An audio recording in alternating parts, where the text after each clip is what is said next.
ਦੀਆਂ ਗੱਲਾਂ ਦੱਸਦਾ ਦੱਸਦਾ ਰੋ ਪੈਂਦਾ ਵਾਂ ਹੱਸਦਾ ਹੱਸਦਾ।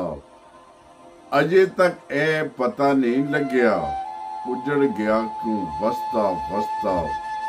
ਇਹ ਹਯਾਤੀ ਲੰਬੇ ਪੈਂਡੇ ਥੱਕ ਗਿਆ ਵਾਂ ਨਸਤਾ ਨਸਤਾ।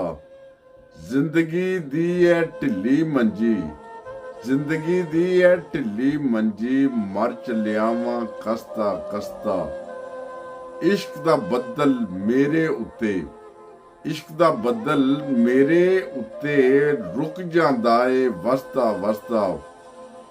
ਇੱਕ ਦੂਜੇ ਤੋਂ ਵਿਛੜ ਗਏ ਮੈਂ ਰੋਂਦਾ ਉਹ ਹੱਸਦਾ ਹੱਸਦਾ। ਮੈਂ ਰੋਂਦਾ ਉਹ ਹੱਸਦਾ ਹੱਸਦਾ। ਕਿਹੜੀ ਗੱਲ ਲਿਖਾਉਣੀ ਪੈ ਗਈ, ਕਿਹੜੀ ਗੱਲ ਲਿਖਾਉਣੀ ਪੈ ਗਈ। ਚੁੱਪ ਹੋਇਆ ਕਿਉਂ ਦੱਸਦਾ ਦੱਸਦਾ। ਮੌਤ ਆਈ ਤੇ ਚਾਨਣ ਹੋਇਆ, ਮੌਤ ਆਈ ਤੇ ਚਾਨਣ ਹੋਇਆ।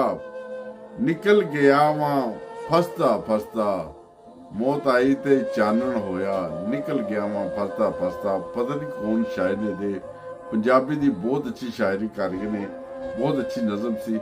ਤੇ ਕੱਲ ਪਰਸੋਂ ਦੇਖ ਰਿਹਾ ਸੀ, ਮੇਰਾ ਪੜ੍ਹਨ ਦਾ ਦਿਲ ਕੀਤਾ, ਮੈਂ ਚਲੋ ਪੜ੍ਹ ਦਈਏ, ਸ਼ਾਇਦ ਦੋਸਤਾਂ ਨੂੰ ਪਸੰਦ ਆਏ।